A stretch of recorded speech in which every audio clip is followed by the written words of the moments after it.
Good morning, everyone. Thanks so much for being with us. I'm Jason Grenauer. The time is now 10:31, and we want to take you out to a live news conference happening right now. Officials in Aurora are discussing their reaction to the independent investigation into Elijah McClain's death. Yesterday, that independent review deemed the city's investigation was flawed and released 10 key recommendations moving forward. Let's listen in live. Especially those involving personnel issues, but we'll do our best. And also because there were some questions that we were not able to get to last night during last night's council meeting as we had initially hoped and intended. So before we get to all of this, we ask, of course, that you follow a few ground rules, as I said to you via email, to make this news conference as smooth as possible. We have everyone muted currently. If you have a question, please post a note in the chat feature in the bottom right-hand corner of WebEx here. I think I see that Esteban has already done that. And we will then either unmute you in the order in which that the questions have been received, or we will you can just post your question and we'll read it out loud. And we'll take, again, questions in the order that they're received. But I guess to start off, we'll have some remarks from City Manager Jim Twombly, followed by Chief Vanessa Wilson, and then followed by Chief Fernando Gray. But for now, Jim, we'll go ahead and send it over to you and make sure we got you up, and you can take it away. Thanks, Ryan. And good morning, everyone.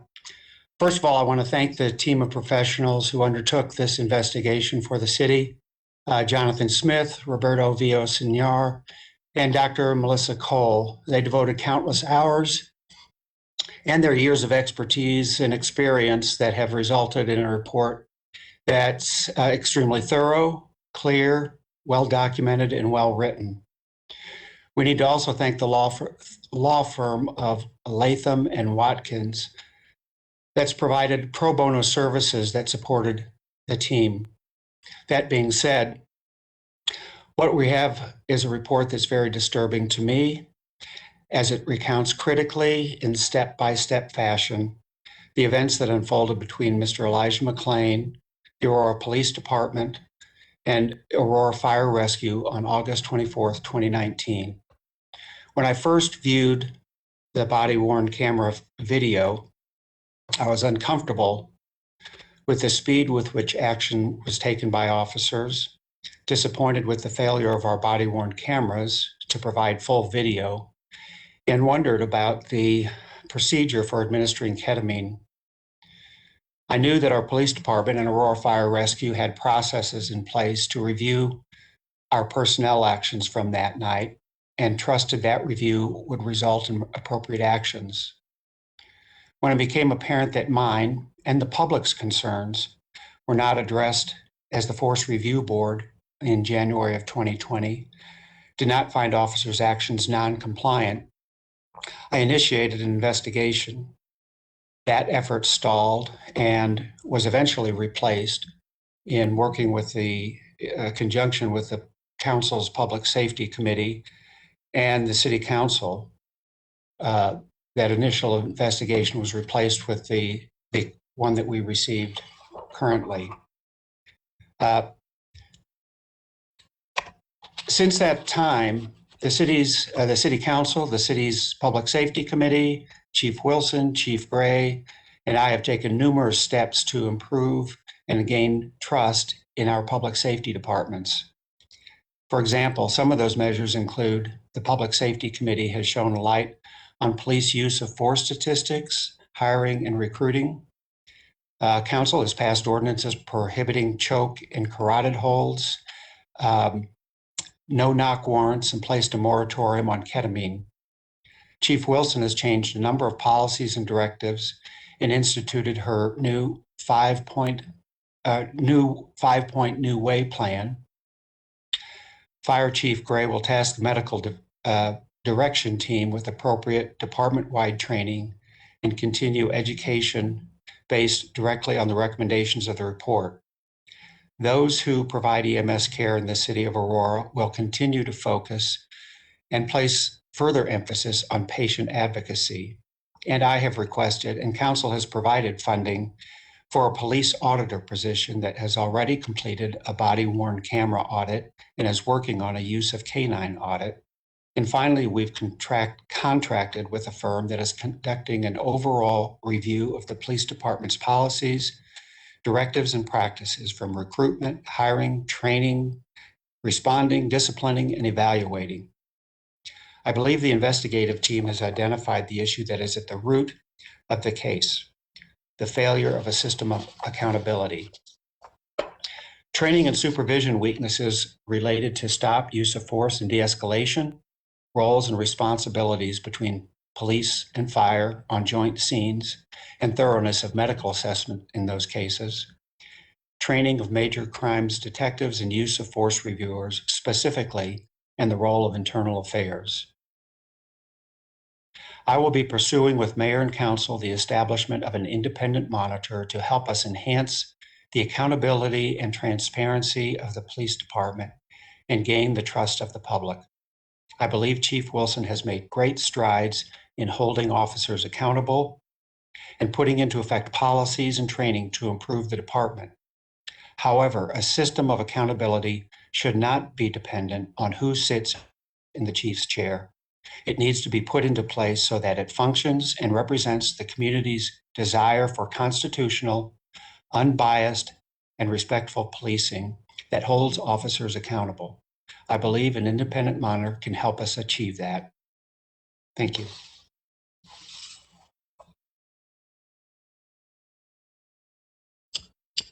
Chief Wilson.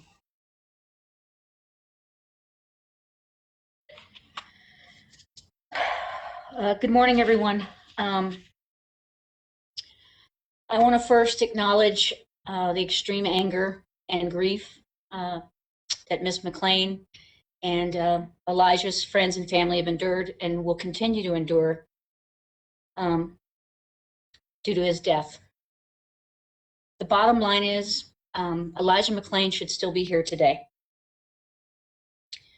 Nothing I can say here today, or changes that I've made, or changes that I will continue to make, can bring him back. And for that, I'm extremely sorry. I want to assure the McClain family and the community that we will continue to make changes to address the issues that were not only highlighted in this report, but also are going to be highlighted in the other investigations that are ongoing, to include a criminal investigation by the AG's office.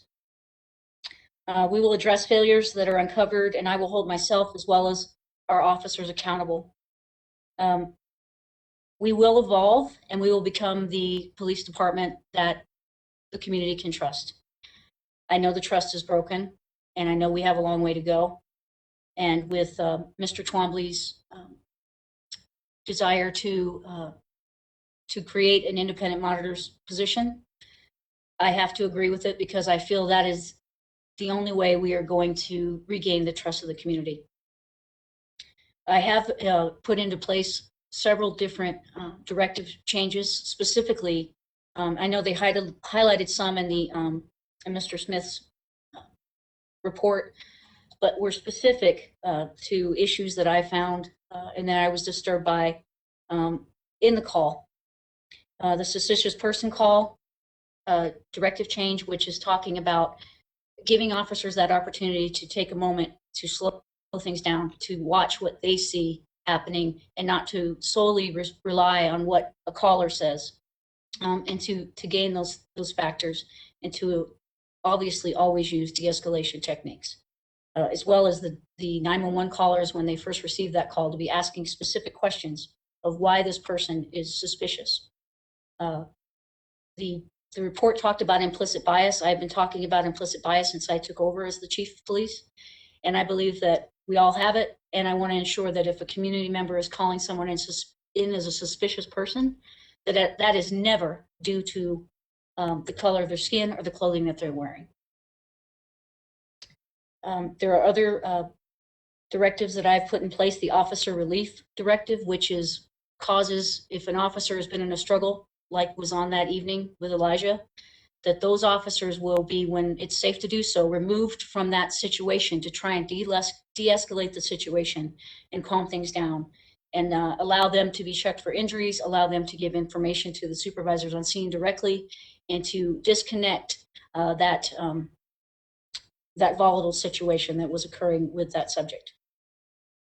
The Force Review Board and the ability for it to investigate cases, I felt was lacking. And so we have instituted a Force Investigations Unit that will dig into the deeper questions and make sure they go out and talk to witnesses and such.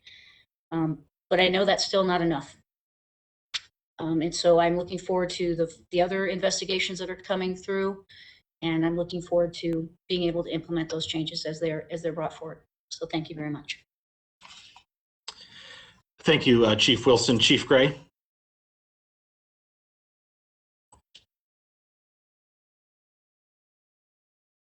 Good morning. My name is Fernando Gray, and I'm the fire chief. First and foremost, I want to echo the sentiments of Chief Wilson as it relates to Elijah. His death is just a tragedy. And Aurora Fire Rescue appreciates the comprehensive and thorough review of the incident that's detailed in the report. Elijah's loved ones and our local community deserve to see the answers contained in the report, and they deserve our action moving forward. The report identified several areas where AFR can improve processes and protocols, and we're committed to making those enhancements. In fact, we did not wait until the results of this report to begin making changes and have already initiated improvements. One of our department pillars includes ensuring that all of our work groups and the service that they provide remain free from bias. To accomplish this goal, we have deployed a group of our own employees whose mission is to have difficult yet courageous conversations about implicit bias in our fire stations across the city. I'm proud of the individuals who have come forward to form our AFR Diversity, Equity, and Inclusion team. In addition, each member of the team has expressed a passion for promoting and accepting an encouraging environment within the department and identifying methods to better connect with our diverse community, which we believe will improve service and patient care. The team includes members from the rank of firefighter to captain, and I look forward to having further discussions with them as it relates to providing training to our department as it relates to implicit and unconscious bias. The panel of investigators was complimentary regarding the AFR quality assurance and quality improvement process. This process is used to evaluate the performance of our EMS system. AFR focuses on continuous improvement, therefore, we don't intend to stop with the current model that we have. We've already taken more steps to enhance the process. Before the moratorium, the physicians on our medical direction team reviewed every administration of ketamine. Now, to enhance the review of care provided in those situations, physicians have expanded their ongoing reviews to include all patient care reports when restraints are applied or medications are used to sedate patients. We also received critical feedback in the report about the overestimation of weight in this case. As a proactive approach, a protocol amendment went into place related to the administration of all weight-based medications. If an accurate weight cannot be obtained by the patient or family member, several crew members are required to determine their own independent weight estimations to see if their estimates are in agreement. We also have incorporated technology such as a new records management system and also a learning management system to assist the department in furthering our capability to capture and document patient assessments and provide relevant training in an efficient and effective manner. Aurora Fire Rescue will continue to review the details of this report and has tasked the medical direction team with addressing the noted recommendations. The team will address the recommendations by focusing on protocol and policy changes, technology adjuncts, and also the associated necessary trainings. The implementation strategy and timeline of the recommendations will be presented and provided to the Public Safety Committee during the month of April 2021. AFR aspires to provide professional, high-quality emergency medical care to our community members, and we'll use these recommendations to further that goal and to create actionable next steps. Thank you. Ryan, at this time, we can move to the question and answer period. Very good. Thank you, Chief Gray. Thank you, Chief Wilson and City Manager Jim Twombly. We're going to go, like I said, we're going to go in the order that these questions were received, so bear with us as we go through them. First question was from Esteban. And Esteban, I don't know if we're going to unmute you here. If you want to ask your question out loud, we can do that. Hi, hi, this is Esteban Hernandez with Denverite and Colorado Public Radio. My question was for Chief Wilson. I wanted to ask you what you thought of the recommendations in the report and the feasibility of most of them. Can people expect some of those changes to be implemented as soon as, next month, by the end of the year? Can you give us a clearer picture of what will happen, what will come of those recommendations? So truly, and I think they highlighted it in the report itself, a lot of these changes we have already implemented. They commended the Officer Relief Directive. They commended the Suspicious Persons Directive. The change of having internal affairs look at all in custody deaths or high significant, injury can be done. And so, training, looking at training of the Major Crimes Unit. We've already tasked my division chief over the Major Crimes Unit to look at training and making sure that we are doing best practices as was referenced in the 157-page document. And we will still continue to review these and make sure that we are matching up with all the recommendations that they made. Thank you, Chief Wilson. We have a question from Lori Jane Gliha. Lori, Jane, do you want to go ahead and fire away? Yes. Okay, I've got a question for the Chief of Police and one for Chief of Fire. For Chief Wilson, what will it take for you to discipline the 2 remaining officers who were involved in the Elijah McClain altercation? And if you think that Aurora PD's action thus far is appropriate, why is that? And then for Chief Gray, why do you think the consultants found this culture of a patient is not a patient until police say so? And what are you doing to address that?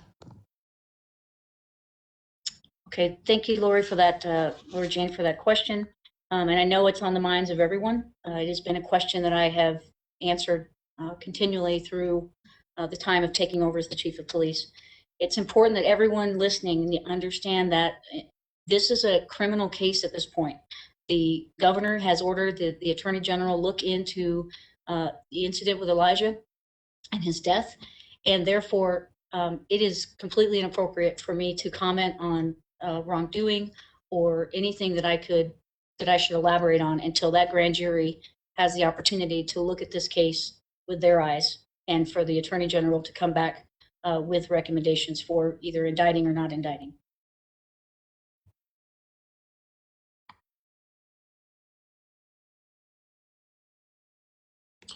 Chief Gray, are you able to respond?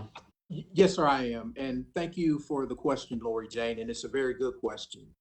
The whole concept of perhaps some of our members feeling like a patient is not a patient until the police basically gives that approval, that's not something that I would say is prevailing in all calls. I would say that that type of culture exists perhaps when it is a call where a person is in police custody. At the end of the day, I think you asked a really great question about what we're going to do to correct that. Chief Wilson and I are actually going to partner together and make sure that within the Aurora Fire Rescue and also within the Aurora Police Department policies, that there will be verbiage that basically clearly defines a process for us to transition care. So again, I do think that that is something that needs to be corrected, and we're going to work together in conjunction to make sure that we get that corrected. So again, thank you for that question. Thank you, Chief Gray. We have a question from Jennifer Kowaleski from Denver 7. Jennifer?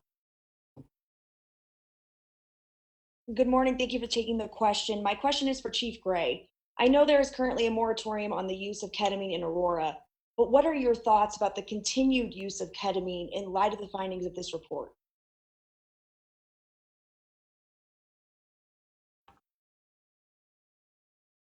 Thank you again for that question, and that's also a very good question. One of the things that we're going to do is we're going to review this particular report in total before moving forward with any type of next steps. So at the end of the day, I do know that the moratorium was basically from yesterday until 30 days. We do not envision re-implementing ketamine into our system within the next 30 days.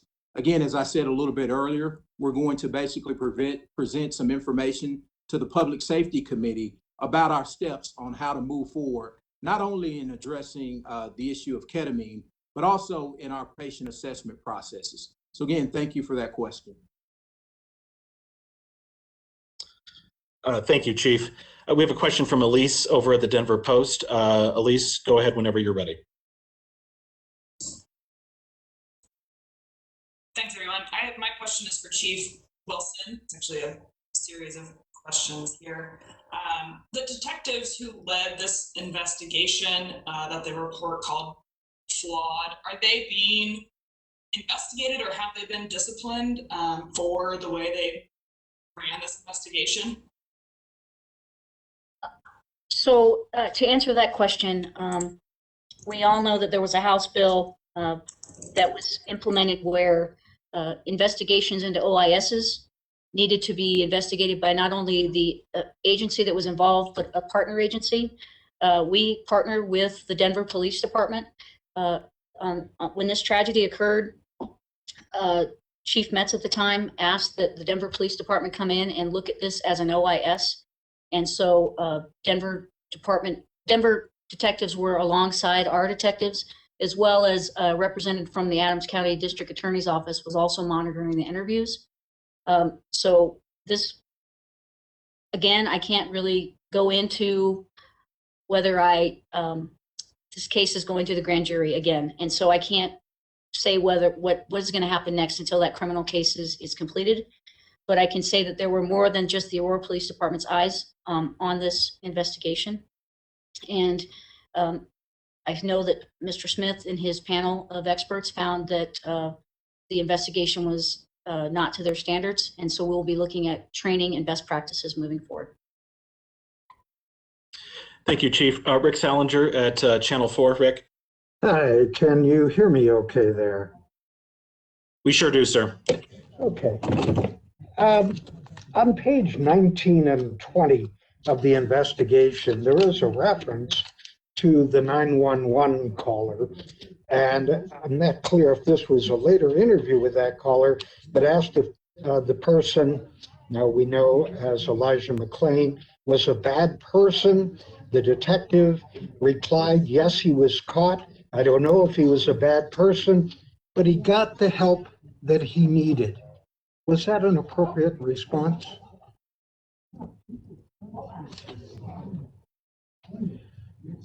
Chief Wilson?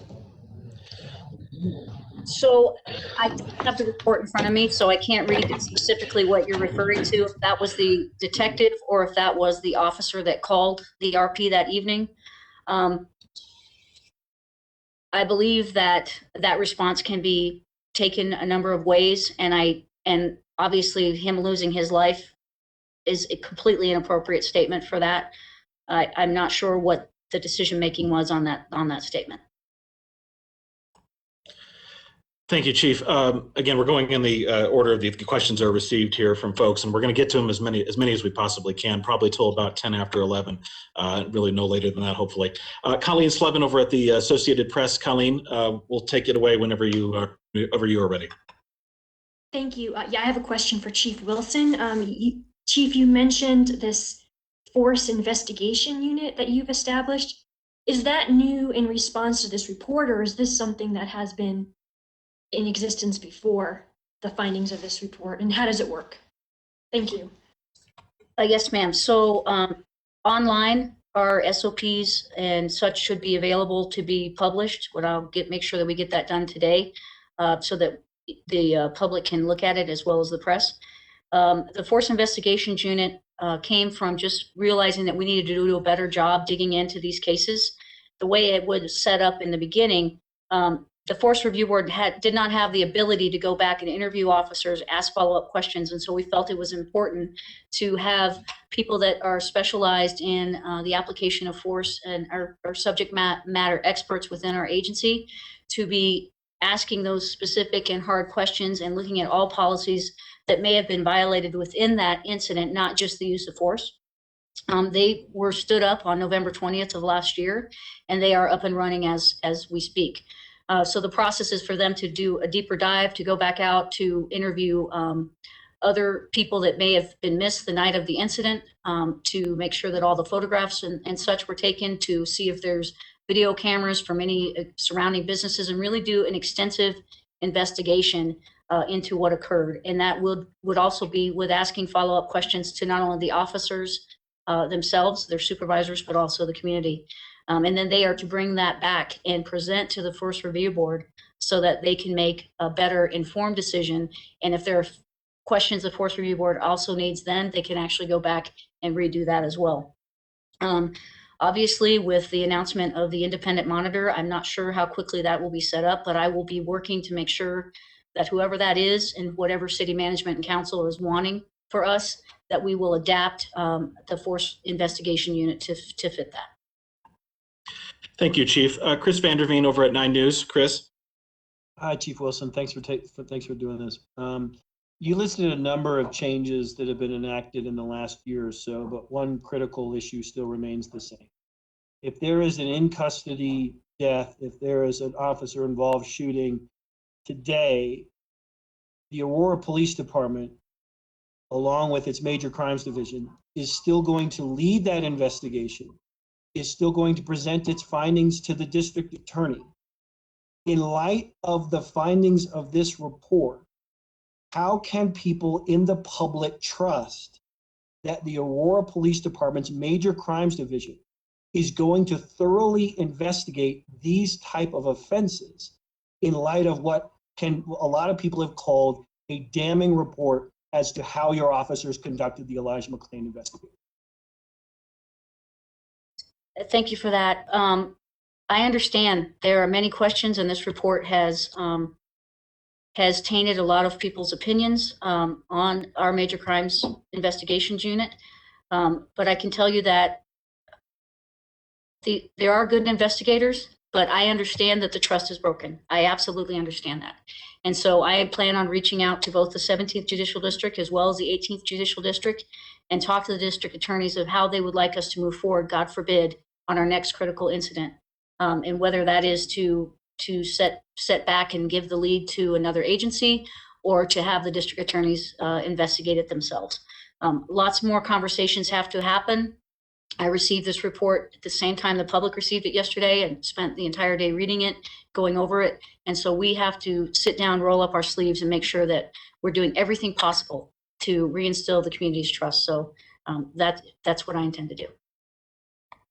Thank you, Chief. I think we want to go to the Colorado Sentinel. Looks like we have a package of questions from Quincy Snowden and Kara Mason over there. Katie on our team here is going to unmute both of you. Quincy and Kara, go ahead whenever you are ready, and you can ask your questions. Hi, Chief. This is Quincy. Following up on the Force Investigation Unit, will that fully replace the Force Review Board, or will that entity continue to exist in some form? At this point, my plan was to have it to continue to exist in some form. Obviously, conversations will have to happen with city management and the direction they want us to go. I believe it's a valuable group when you take the Force Investigations Unit and having that deeper dive in it, as well as I have said publicly that I wanted to bring community input and community members onto that Force Review Board to actually hear the investigation that the Force Investigations Unit will give. Again, I have to speak to my bosses and to council after this report has come out and get direction on where they would like me to go. But I think that we're still going to need to have this Force Investigations Unit in some sort of board, whether that be an independent monitor or what we create, looking at things from community eyes as well as police expert eyes. Thanks, Chief. I see that Kara over there at the Sentinel has a question as well. Kara, did you want to read it out loud, or would you like us to read it? Your choice. Yeah, I got it. Hi, Chief. A Sentinel story last week highlighted an exceptional loss of officers in the department. And I think this is probably going to be talked about at public safety here in a few days. But given the recommendations made yesterday by investigators, what would you say to officers considering leaving the department? I would say that I know I still have faith in this agency. I do. And I still have faith in the officers that are out there on the street right now, putting their lives on the line for people in this community. we have made mistakes. We have many investigations to get through. There will probably be other recommendations coming down from the Attorney General's office, the patterns and practices, and we're facing a grand jury on criminality on the incident with Elijah. What I would say to them is to remember your why and why you chose to wear this badge and to serve and protect this community, and that there are people that need you, and but we need to evolve, and they need to accept that I am going to continue to hold people accountable, but that we need to be the change agents. We need to evolve. Police reform has been a call for a revolution across the nation, and we are going to adapt and evolve so that the community can believe in us. And I would ask that they stay the course with me. And I know change is uncomfortable, but I need them, and I hope that they will follow.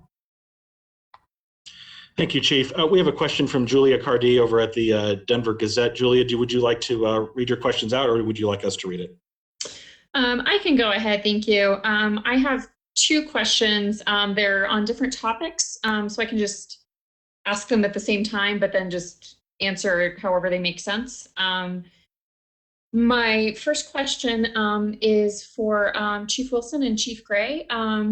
First of all, why did the police officers and fire responders decline interviews with the investigation panel, and why were they not compelled to speak with investigators? So that's a great question, and I'm really glad you brought it up so that the whole community can hear this answer.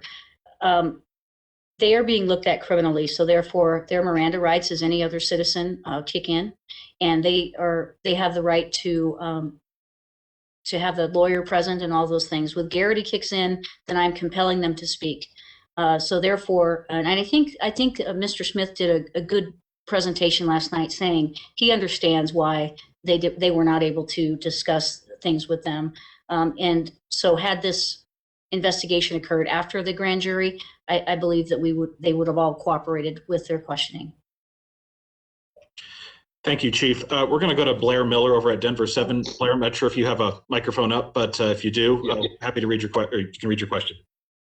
Okay, I've got two quick questions. First for Chief Gray. I know that state law prevents the release of the Aurora fire preliminary review with the EMS director, but just wondering if that could have been changed to allow the independent investigative team to have access to these records. And secondly, for either chief or for the city manager, do you feel like this was worth the money?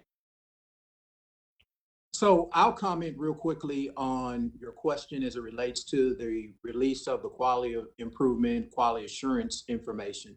Again, as Dr. Costello said last night, and I think she even mentions that she supports the approach of not basically releasing that information. I would have to do some follow-up with you to determine what that particular statute is. But at the end of the day, I'm not an attorney. So I'll just say it like this again, is that there is a state statute that prevents that information from being released. As it relates to the whole concept of it being worth the money, I'll actually allow Mr. Twombly to basically talk about the financial implications. But I will say that from my perspective, any opportunity to make sure that we are improving our processes and making sure that something like this can never happen again, I think it's well worthwhile. But at any rate, that's my opinion, and I'll let Mr. Twombly basically expound on that particular response.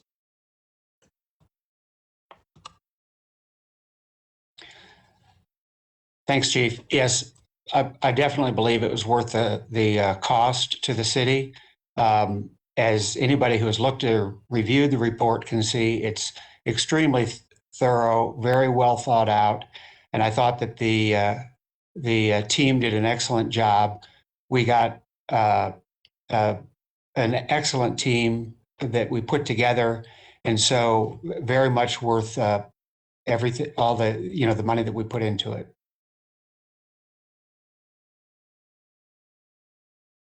Thank you, Jim. I see that we have another question from Quincy over at the Sentinel, specifically for Jim. Quincy, do you want to ask your question about that? Yeah, Mr. Twombly, I was asking how the independent monitor is or isn't going to be folded into the work of the the Community Police Task Force. I know they've been doing work for some time and they're expected to have recommendations. Some people were expecting them to have some version of a proposed Office of an Independent Monitor. So wondering how you're going to include or not include their efforts and if you've been in communication with that team. Yeah, thanks for the question.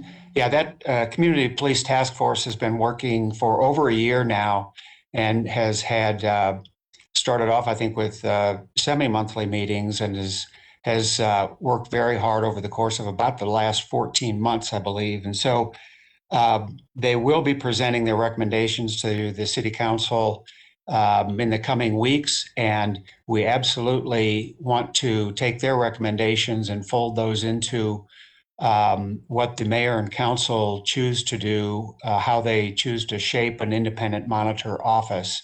And so we look forward to all parties working together on that. Thanks, Jim. We have time for one more question. I know, Lori Jane, you have several. So if you want to go ahead, we'll take your questions. And then from there, we're just going to wrap it up. Of course, try to get to people's questions outside of this news conference. Lori Jane, go ahead. Okay, I just have a follow-up for Chief Wilson. Given the findings last night, are you willing to allow a third party to come in and re-review other cases of officer misconduct from the past? And just to clarify on the firing or discipline of these officers, are you saying that if there is no crime that's found, that there will be no action taken, or would you still consider discipline? So the first part of your question is, we're an open book. We have several investigations looking into everything that we have done today and what we've done in the past. I think that's the point of the patterns and practice investigation. And so I'm looking forward to whatever they come up with. And obviously we will incorporate the suggestions that they bring forward and that we truly may be mandated to do. And I'm willing to do that. And as far as the question about disciplining the officers, again, I do not want to taint any the grand jury's opinions. And I cannot comment on that question. And I apologize for that. And I have to remain neutral in that. All right. Thank you, Chief. Thank you, Chief Gray. Thank you, City Manager Jim Twombly. Thank you all for joining us here on this news conference and bearing with us as we kind of navigate this technological COVID world. If you have questions for us, of course, follow up to this news conference, send us an email. We'll do our best to get back to you. As you heard, City Council is going to revisit this investigation and presentation from Jonathan Smith and his team at a TBD date that'll allow Council to ask some questions. But in the meantime, like I said, we'll take your follow-up questions. Thank you for joining us.